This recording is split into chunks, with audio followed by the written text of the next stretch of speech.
A very good afternoon to everyone who has joined us today.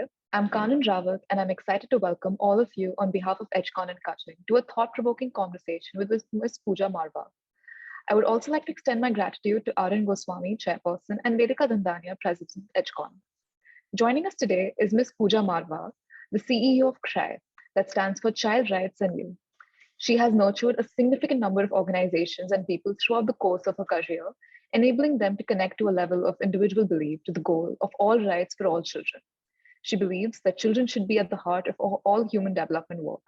She brought up growing challenges of child labor and child marriage as a result of children losing their safe place in schools due to the pandemic. Thank you so much for joining us, ma'am. How are you doing today? Thank you. Thank you for having me. And yeah, I'm doing well. All things considering with third waves, etc. Well, that's great to hear. Before I start, I would like to inform the audience that they can send their questions to Karan Shukul or Achisha via the private chat. These questions will be later answered towards the end of the session. Moving on, ma'am, throughout your career, you have been outspoken about the issue close to your heart. Given our theme for the session, the Statues of Liberty, that covers human freedom, I wanted to know what made you want to be an activist?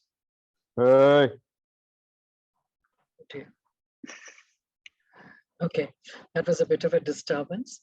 I think,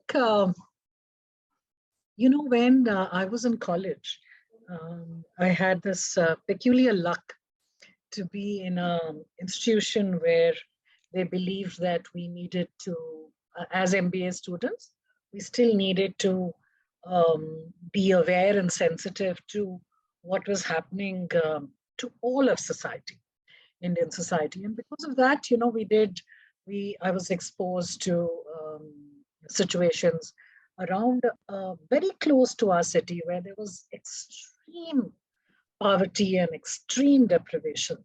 And I think that was really the reason why it planted it in my head that there was something wrong.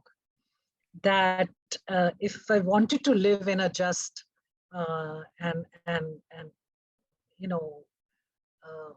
a just democracy that promised equity to everybody, which was for me what India was and is, then one could not have one part of the country just sort of not having access to anything, even a basic like education or health. Or it's amazing how deprived far off sections of our society are. And I think that was it. That was just what triggered me. And I always say coming to Bombay actually cemented it, because perhaps Bombay does not let you hide from the fact that people have to live in a state worse than animals. So that was really where I started off. And yeah, I reached CRY, and my philosophy was mirrored here, because the organization also talked about two very different Indias and finding ways to bridge that. So yeah, and then I realized that of all marginalized groups, perhaps children are the least vocal, are the least, most easy to ignore, because they are not in the end of the day voting citizens, and they are extremely vulnerable. So I think that's really was my journey, to just wanting to stand up for children. No, I absolutely agree with you. And it's wonderful to hear about your journey. And like you said, children, are the most easy targets, and they're the ones that their voices that go unheard. And with that flow, today's conversation will be about a sensitive but an important issue, the human freedom. And it is considered to be in crisis in our society. And it is impossible to bring about a change if we do not speak about it. So moving on with the session, my first question to you, as you mentioned about access, an important element of human freedom is access. And one of the things that the pandemic has made apparent is the lack of access between the rural and urban areas. The complete seizure of education institutes in rural areas versus the urban regions, moving on to the online platform, just accentuated this further. So given this distinction in access, how do we ensure that children, notwithstanding their class, are able to understand their rights and the freedoms in a pandemic-marred world? So let me frame the problem, yeah, a little bit. The issue is that today, for sections of society and children who are marginalized, whether economically or because they are in rural, far off to reach places, or it could be by their caste or their religion or whatever. This marginalization is very often worked with through the system of schooling. Yeah? So our schools, I often say, are not just a place of education where children are going and learning math and English, and sometimes we reduce schools to that. But they are a place of protection for many of these children. We know the data that if children stay in school, and the longer they stay in school, the more you can stave off violations like child protection, like child marriage, like child labor, and so on. So there, these schools were sort of shut down, right? These schools are also a space for nutrition. For the last 10 or 15 years, they have been, we have a right to a hot midday meal, which is for many children, for many of our children living in poverty, the only complete meal they get in the day. So there is nutrition and all of this. And of course, this is also a space where children get to express themselves and socialize and find their identities. Schools are places where many things happen, especially for underprivileged children. Also, we know that having a mentor, one adult who cares for them, can be life-changing for a child. All of this goes missing in a pandemic. So if we, and we have some crazy numbers, right? Where UNICEF, for example, is talking about, almost 247 million children have been impacted by this closure of schools. Can you imagine? They've not gone to school for 1.5 years. They have not had access to food or learning or protection or all of this. And in many cases, like some people I know are actually calling it a lost generation. Yeah? So what can we do about this? I think one is that it is safe to say that this may happen, in which case, one of the biggest learnings that we've had through this process is, first big question is, how do you reach children? Can you reach them? Everybody says online. And for those of us who are privileged enough to be online all the time, yeah, easy to say. In our country, the numbers are a little crazy.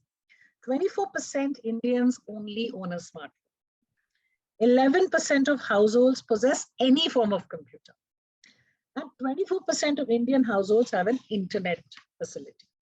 This is urban plus rural.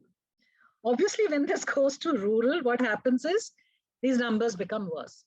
4.4% of households in rural India have a computer, as compared to 23.4% in urban. So, as you can make out, these numbers get worse and worse and worse. Even in households with a smartphone, we have reports from girls saying that they don't get access to the family smartphone at best, or the phone. So we've had nightmare scenarios of listening to stories about children getting up at 4 in the morning because that's the only time they were given the phone to access their classes. And forget what they've absorbed or learned. I mean, those studies are now beginning to tell us that the learning loss, most children are pushed back by 2 to 4 years. Very young children are completely pushed back. They have no concept of socialization, etc. So we realize that in order to reach children, you're going to have to change strategies.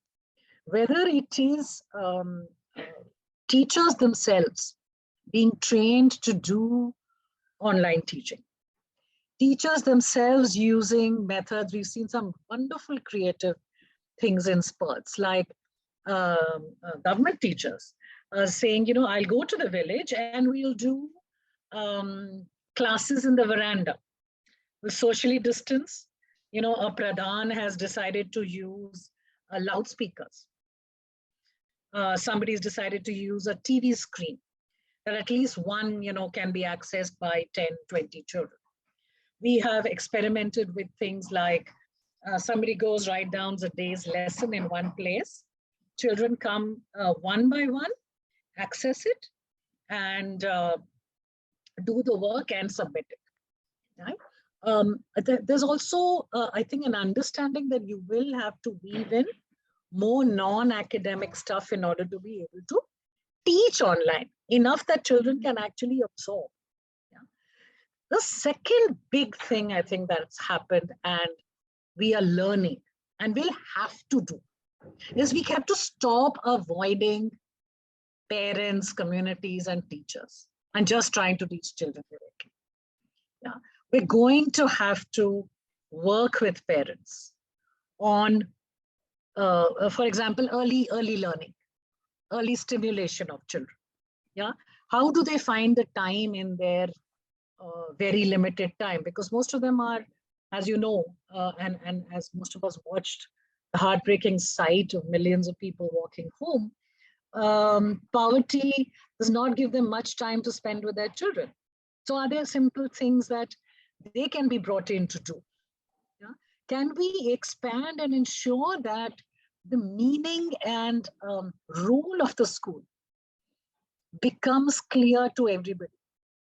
Yeah, that, as I said, it's not just about language, and yeah, it is a space where our children will be stimulated and grow. So using these many methods is something I think that will have to become part of life.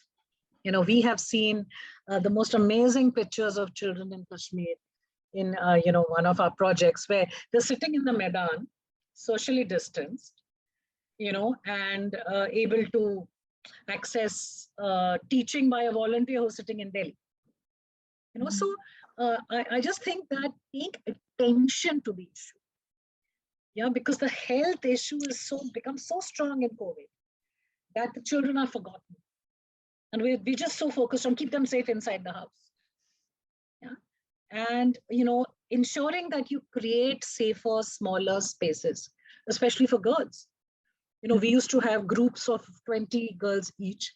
We started working with, say, let's just bring 10 girls, but do more work. So as adults and as duty bearers, I think we have to work harder to ensure that children have access. And I'm not even going to online safety just now, we'll go there later. But I'm just saying there are many ways that we will have to adapt. Like we know that government teachers, private school teachers, I saw a study, at least 48% have been trained to teach online. But in the government teachers, it's barely a 3 to 4% yet. So they are struggling themselves. So how do we bring that in, to ensure that people feel equipped and enabled? Yeah.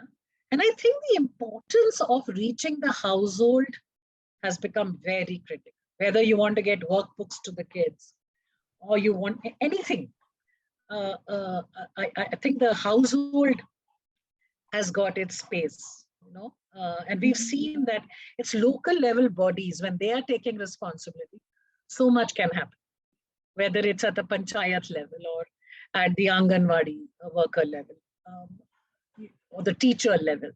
And their responsibility shines through, and we need to enable and help them.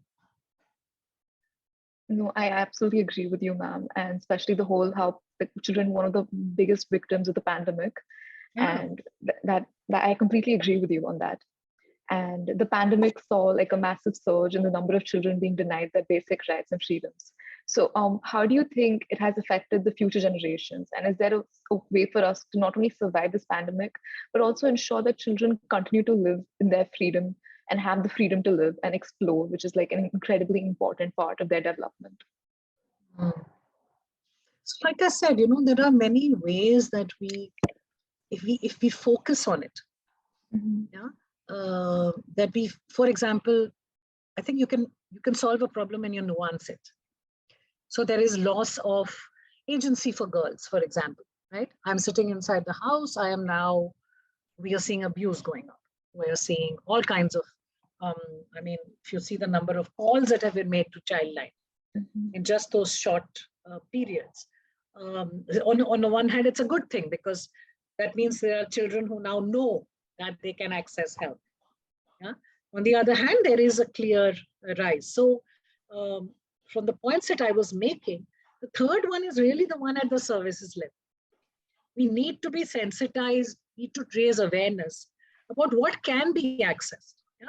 For example, families are, because of poverty, are pulling kids out of school or marrying them.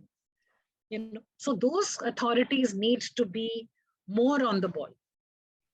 To not be in denial and say, oh, more marriage is not happening. It is happening. Children are being pulled out of school and sent to labor because of poverty. So can we look at livelihood? Can we look at ensuring that NREGA reaches some of those families? Can you, again, if the ration system, in fact, has, it's been wonderful actually what some of the states have done, which has ensured people food provisions during this time. Yeah? Schools have ensured that midday meals have gone as take-home rations. Yeah? But for example, it's not enough. You send take-home rations for one kid, but there's an entire family there that has to eat. So can you send more? So there is like I said, there's a bunch of methods at policy level, at local level that can be done. And I think to basically gear ourselves to say, look, yes, safety is overweening, but here is an opportunity for us to up all of that. What if we were to use this opportunity to improve the infrastructure of schools so that girls can stay in school? Yeah, there's an opportunity to improve bus access, to improve class sizes. So on the one hand, it's a pandemic requirement, but on the other hand, it's an opportunity to improve the delivery of education, the delivery of health, the delivery of nutrition to children. Absolutely. And like, this is like a basic right that we all require. And this is sometimes people mistake it for an opportunity, like just a chance that they ignore. And like, as you spoke about the right-based approach in the past, especially with children. However, a lot of the discussion, it comes down to the transparency and awareness. So how do you think we can foster this awareness? How do we ensure that the children get the rights that they deserve? And ensuring that the rights and the freedoms provided to the children do not lead them to a path astray. Yeah. So the biggest role that access needs, or the biggest thing in the environment that access needs, is access to information. Absolutely. Because we very often see that there are, for example, I'll give you an example of keeping girls in school. Yeah? There is a bunch of scholarships. There are schemes like the Sabla, like what is called the Rashtriya Kishori RKSK, we call it. It's a scheme again, which actually offer families both economic support to keep girls in school, etc. But the awareness of this is so low that the uptake, if you actually look at the utilization, it's very low.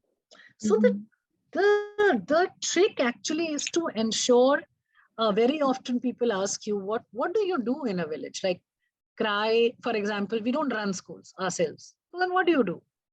We ensure that the government schools run. We ensure people know that when I go to school, for example, I'm entitled to a bicycle, or I'm entitled to so-and-so. Yeah, and that the school, as a parent, I have a right to be in the school management committee and oversee the teacher. It's a huge strength. Yeah, parents are supposed to be a very active part of the committees that create budgets for schools in terms of what that school needs for the year. Yeah? So I think having information about what all is available, because many times people don't, sadly enough, people don't expect anything. They don't expect to have free healthcare. They don't expect that they're going to get, clean water in their school. The expectations have been set so low that it sounds a little bit like a fairy tale. Them say, no, actually there should be, for example, an Anganwadi in your village which takes care of pregnant mothers, that takes care of immunization of babies, that takes care of extra nutrition for undernourished children. So many times, I believe that, freedom is to access rights also happens because of awareness and information about it. And it's a very important department, which very often we find, when you go to the villages, that poor information chappie sitting in one corner. Actually, there's so much that he can do. And he does, if you work with him. Yeah. And it's amazing to me that, people, what parents can do if they have the awareness of what is due to their children. We've seen them donating land, we've seen them, just do amazing things that make things available to their children. So if you do that, what we have found to be very successful is for us to admit that children have rights in the first place. See, there's this fear, right? Which is, if we give children the right to participate, they will ask for bad things, or they will, ask for too much. You will be amazed by the fact that they don't.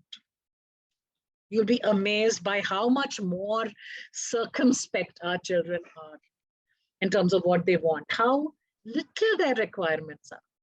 I've heard children say, look, I remember we were doing a conference and educationists were talking about how we should have, smart boards and this and that for children. And the children were puzzled.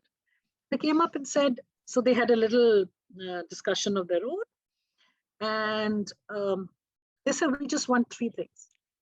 We want a teacher who doesn't beat us, but we want a blackboard, a working blackboard. And we want a teacher who doesn't tell us to sweep the classroom. That's it. This is what they wanted. Yeah? So I think creating the construct of the right to participate, and we've done that a lot through, working on children's life skills, allowing children to work in groups and talk about what are their aspirations, what do they want to do. And you'll be amazed, I think, by how responsible our children actually are. They actually don't want to run away from school. They want to complete school. It's only in privileged India that children don't want to go to school. Underprivileged India is very clear. Children have realized that education can get them out of poverty. Their parents have realized that education can get them out. Their request was so innocent, like very cute. It's so basic, no? But it's so heartbreaking. Absolutely. That so many schools in this country just don't have teachers who teach. Or don't have a simple blackboard. And here we are talking fancy things like ed tech and what have you, and that's all they want, right? And therefore, I feel that this whole construct of giving children a voice in shaping their own futures, in saying, this is what I want, to be able to say it. Because most people in our country, we have this ageism problem, right? We are an ageist country. We respect age and we disrespect young people. I remember I was 40 and about fairly senior, but nobody used to take me seriously. Then I went and put a white streak. This white streak is now natural, but at that time it was not natural. I put it. But nobody would listen to me. And the downside of that is young people are not respected. They're not seen as having agency. They're not seen as having sense.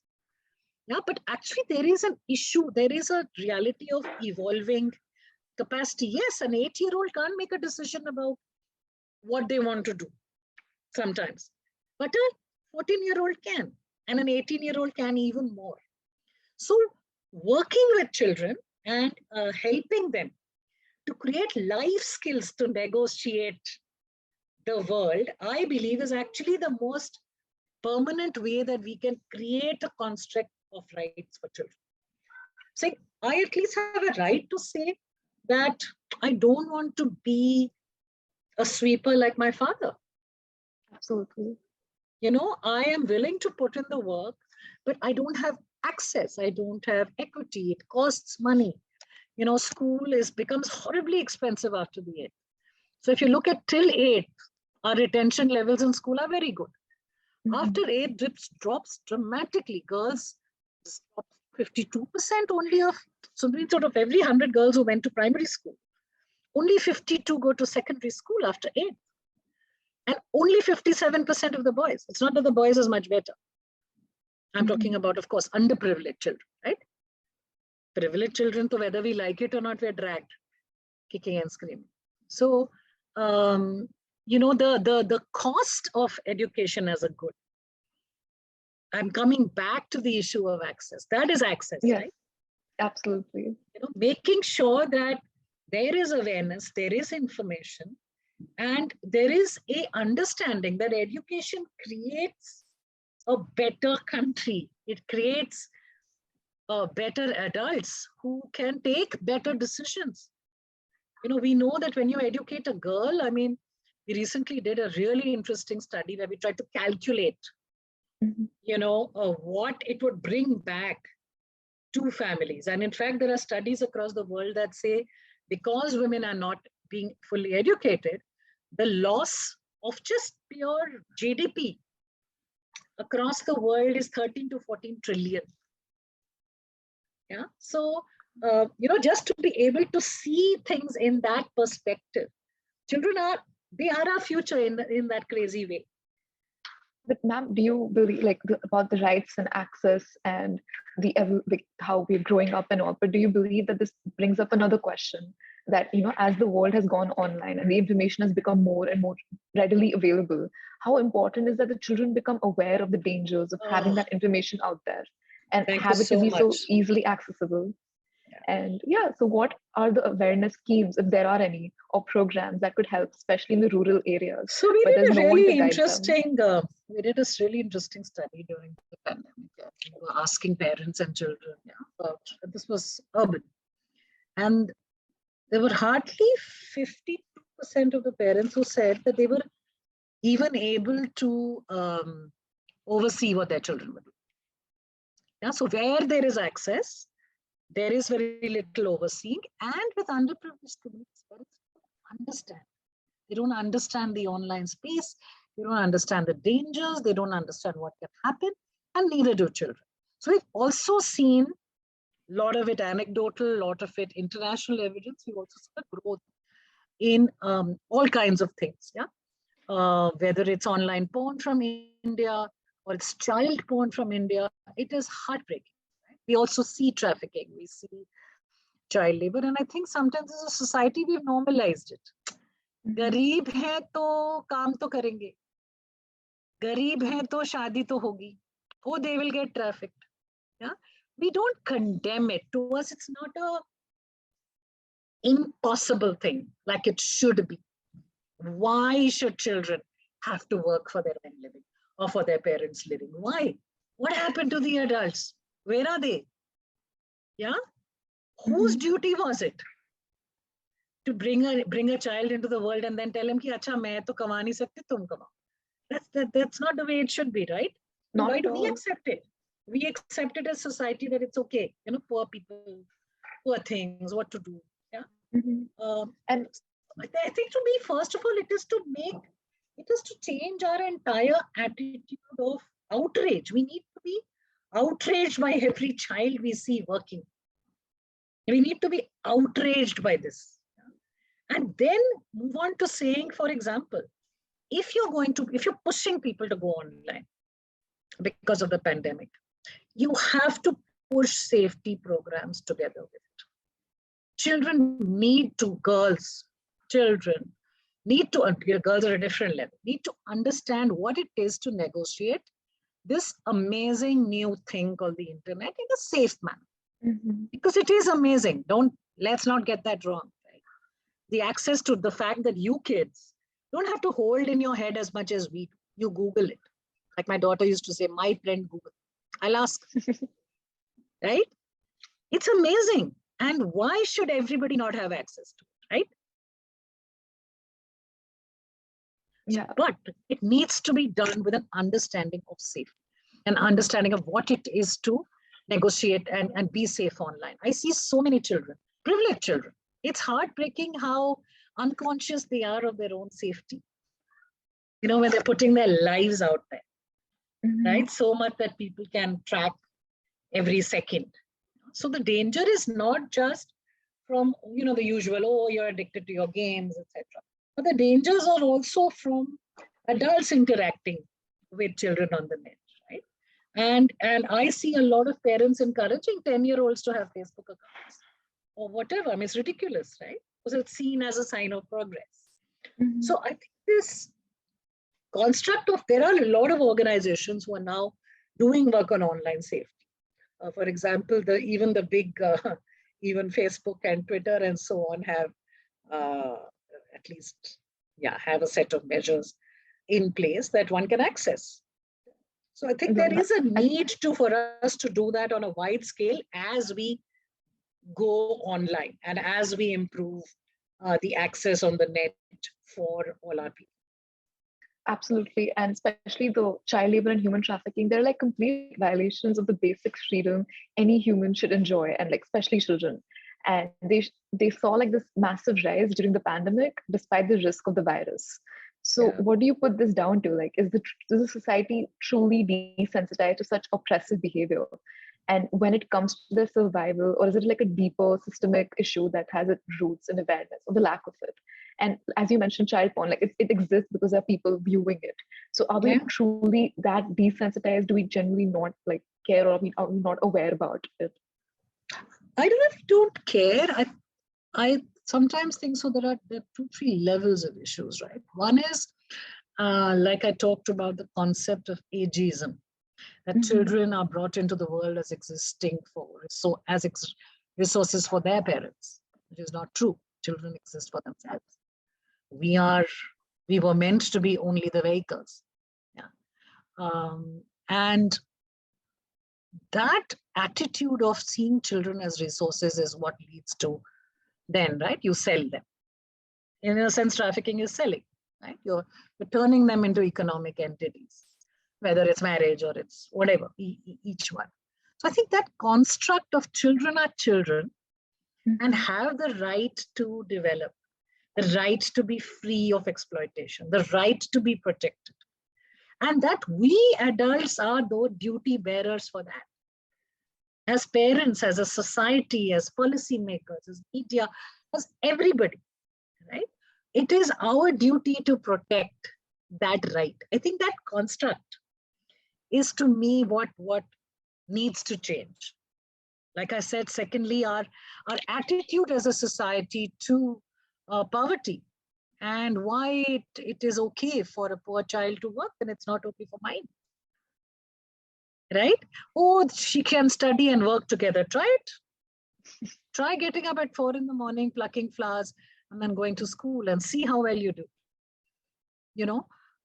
So I think setting up those conditions and making it as a society just something that we cannot imagine is really systemically what we need to fix. So there are laws. There are so many laws. Can we create awareness about those laws? Can we become active participants in ensuring those laws deliver what they can? Because, a police or a judiciary can only deliver as much as its citizens are willing to demand it or fight for it or help it, right? And so there's various things, right? We find that children go missing and authorities assume that the parents sold them, or okay, they just went missing, what's the big deal? As long as you keep treating it, trivializing it, it's going to lead to trafficking. It's going to lead to children being more and more unsafe. So I think those are 3-4 things. At a policy level, implementing policies, ensuring there's enough money and resources put behind those policies. So if, for example, a child, I remember a child welfare committee person telling me that I don't have the money to travel to the village to check if the child is safe after I've returned. That money is not there in my budget. So resources are needed. Yes, structures are needed of implementing the laws at a low level. And at a society level, it is this attitude that needs to change. Ki mera bachcha, mera property. To do as I want with it. Right? To saying these are special things that have been given in my care. And, I have to ensure that they become fully functioning, wonderful adults who meet their potential. No, absolutely, and I completely agree. And this, like the example you gave, that like the child work as well as go to school, and the example you gave was like of a girl, like and that I feel like is like we believe that something that's always going to be there in comparison for like especially the girl child, and the battle of the sexes, like the discussion that has evolved in the 21st century. This is the conversation around gender, and however, even with the steps being taken, the girl child around the country still do not enjoy the freedoms that the boy child does.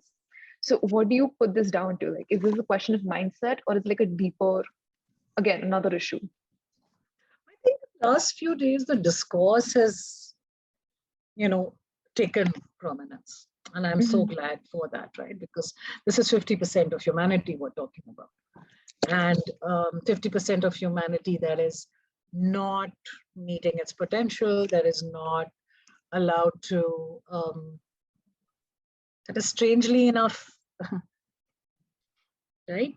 A victim. How strange is that, right?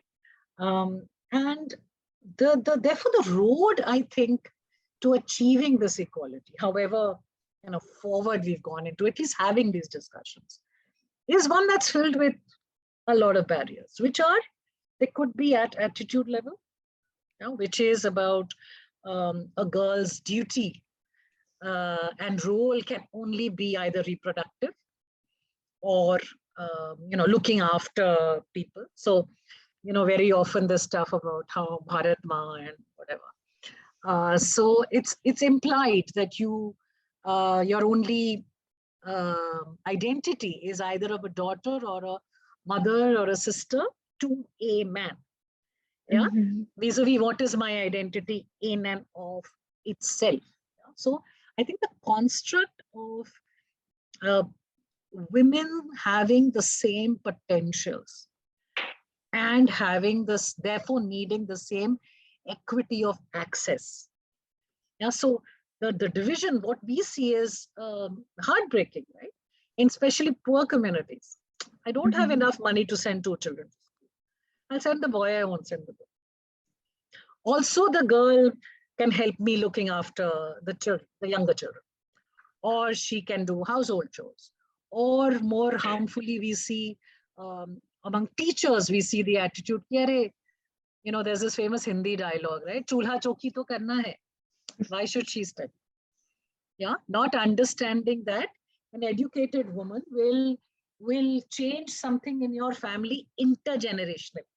She will make better choices. She will have less children. She will, later childbirth. She will, just the advantages that education can give a woman. Yeah, absolutely. Even if she doesn't earn any money. Yeah, it's the ultimate form of multiplier returns, according to me. You get the absolute freedom, like even if you're not earning or not having anything out of it, you're just simply free from those chains. At least somebody's not going to cheat you. Somebody's not, you know what I mean?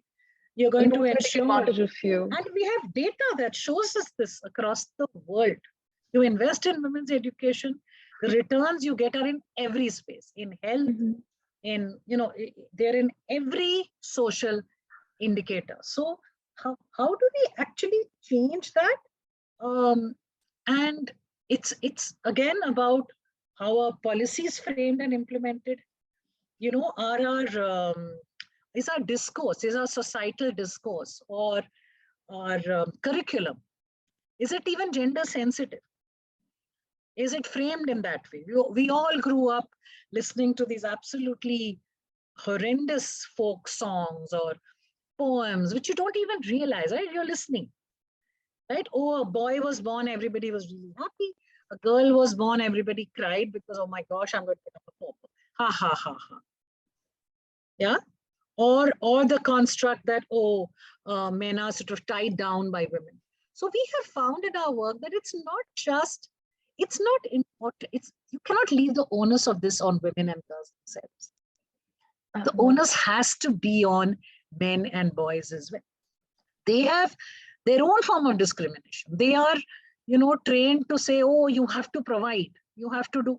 So how do you even work with young men and boys and look and actually truly be able to create an equal society? So in order to change something for somebody, you have to work with all stakeholders. This is our firm experience through crime. You cannot have a golden lever. Oh, the girl will, like we have this amazing example of a girls' football team in a village in Rajasthan that has transformed that village. Yeah.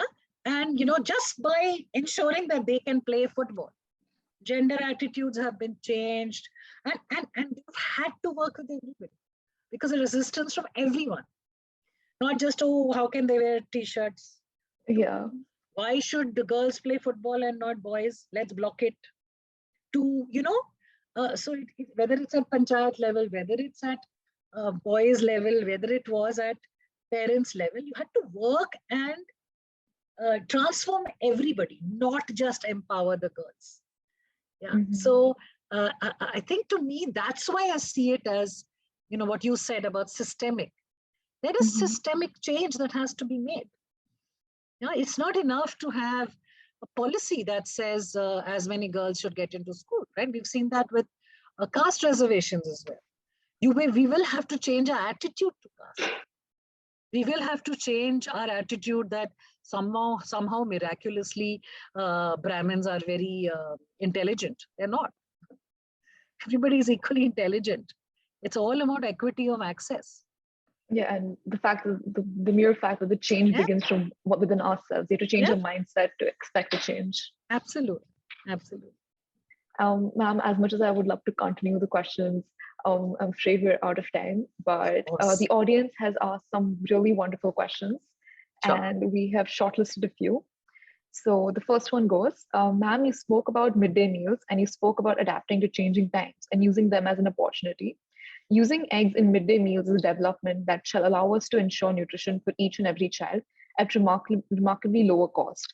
However, this has not been implemented because of political or cultural reasons.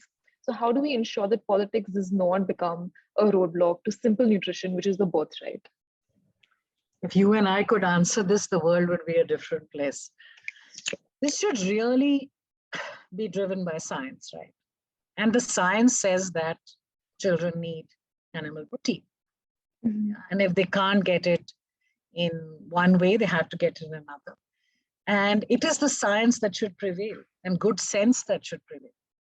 Yeah, this is not about religion or whatever. It should not be political. And that I feel very sad about, that it's being made political. And it made so hard actually for, and in fact, we were so happy because so many states had actually implemented the concept of the egg in the midday meal. And now there is this. The other thing I think that's important to understand in the midday meal construct was that the midday meal itself was created to be locally relevant. Yeah. So you're not going to feed eggs to a community that may be primarily vegetarian, right? And this could be done only by what the state mandated was that the meal had to be fresh, hot, cooked, and done by a local self-help group or a local group. The minute you get it, this construct of industrial kitchens, yeah, then you're going to have all these politics get in, right?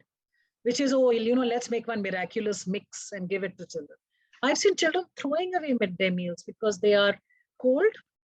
They've come from some central kitchen 20 miles away, or they are some paste, which is supposed to be very nutritious, but children don't think so. Children are children, no? They're going to need to be teased and interested in the food, especially the very young ones. And the food needs to look appetizing. Yeah, it has to look appetizing, right? So I think, what else can I say? But please don't politicize. Go by the science, of nutrition, and go by the numbers. Let's be ashamed as a nation of our number of malnourished children.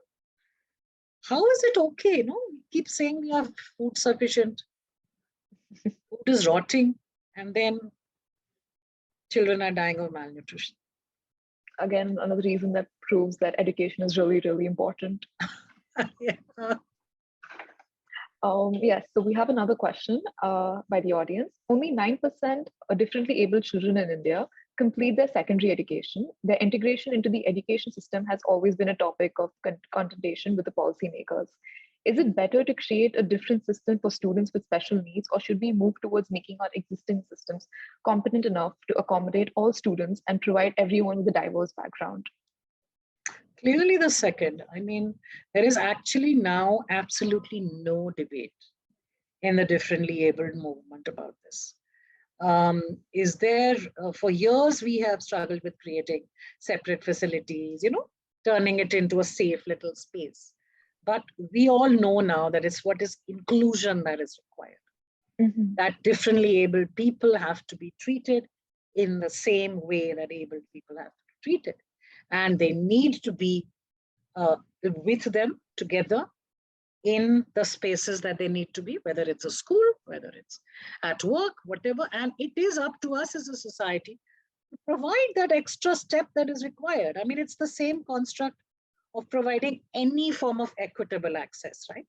If you're shorter and I'm taller and we both have to see something, you're going to give the short person a brick, no? Mm-hmm. You're not going to give the tall person a brick, and then talk about equity, right? So to me, it's really, it's a matter of no debate. Children want to be treated the same. I mean, you listen to differently able people. I have a friend who says, she says, either you treat us as saints or you treat us as infants.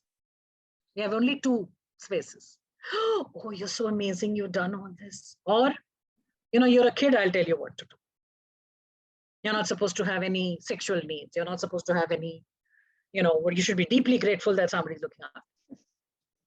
And it's an attitudinal thing. To get equality, we have to have inclusion.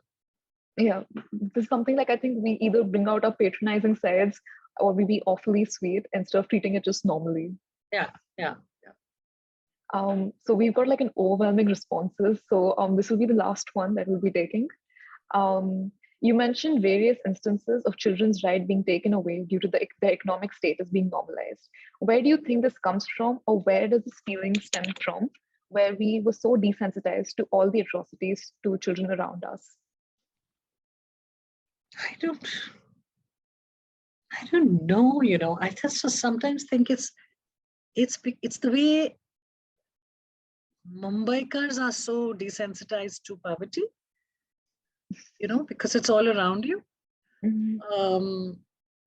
It's about, I think it's also about creating a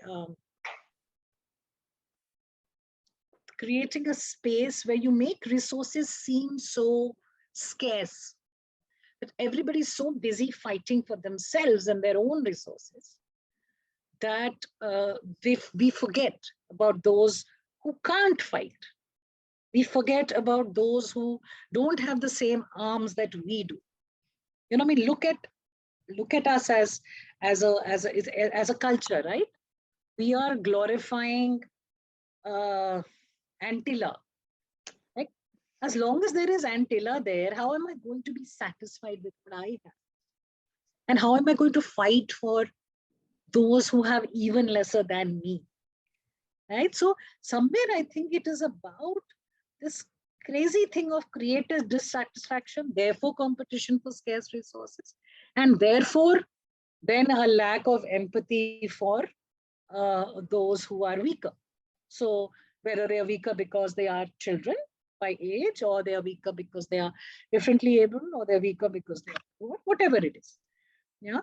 I think when we start thinking in abundance, when we start looking at our lives in abundance and thanking all the abundance we have, that we're able to lift our eyes up and say, oh gosh, this is wrong. Mm-hmm. Children should not be working, one of our friends, a filmmaker, made this movie about documentary about child sexual pedophilia in Goa. And he named it a word that the locals use because he couldn't understand how could local people, how were they allowing this abuse to happen in their, many times in their homes, in their whatever. And they used one word, bhaile, which meant outsider. They're not our children, they're somebody else's children. So if they're being abused, I mean, it's okay. I'm getting my money, I'm getting my rent. Mhm. So the concept of othering, those who are not mine, I think it definitely contributes to this desensitization. And No, frankly, the media doesn't make enough halla about it. We, as citizens, don't make it. It's not an electoral issue. How many electoral parties make a promise that they will eradicate child labor or that they will put all children in school in India? I don't think you can win an election in many countries if you don't have a stance on education and health and children. In India, you can. So it's also it's about, I think our struggle as children's activists or people who stand up and love children is that how do we make them an issue and their things an issue? And how do we, people bang don't it see into them. people's heads Yeah, that it will affect the nation, man? they don't see them as like threatening enough, or their issues as scary enough. They're like, Right. they're obedient. We can like silence them. There's not much of an issue. Right. And it's convenient, no? They're Yes, cheap. Child labor is very cheap, right? You don't have to pay the as sad adults. it is. Yes, it is. Um, um, I'm sorry, ma'am, but this is where we'll have to end. And these are some wonderful thoughts that you shared with us. And I would once again like to thank you for joining us today. And I really hope everyone who joined us today enjoyed the discussion as much as I did. And would you like to give us a few concluding remarks to our very own young audience, Not at ma'am? all. I think I've spoken a lot, but I just like to say, go out there and fight. Be argumentative, be sensitive. Don't accept anything because somebody told you so. Yeah, take everything and look at it, unpeel the layer. Yeah, for example, we cannot solve child labor by just putting the employer into jail. We are going to have to figure out why it's okay for children to study. It's okay to work. Why it's okay. Yeah. Let's take, my only advice is whatever you do in life, feel for it, fight for it with your heart and your passion. Don't be ashamed of it. Don't let people tell you, oh, why are you still crying about children? Should I got used to it? No, I'm going to cry. It's not okay. No, as long as every Indian is not equal, I'm not okay. So go out and be not okay. Thank you. Thank you so much, ma'am. And a huge thank you to Ms. Puja Marwa for giving us her valuable time today and sharing her thoughts. And to our lovely audience, thank you so much. I would like to call Ms. Anika Deeman for the vote of thanks. I would like to take this opportunity to place on record our hearty thanks to our speaker, Ms. Puja Marwaha, who took time out of her busy schedule to help us explore the idea of freedom further. Thank you, ma'am. I would also like to thank our audience members for attending this session and sending in their questions that facilitated the discussion and assisted our understanding of human freedom. Thank you so much. Thank you. It's been a lovely audience.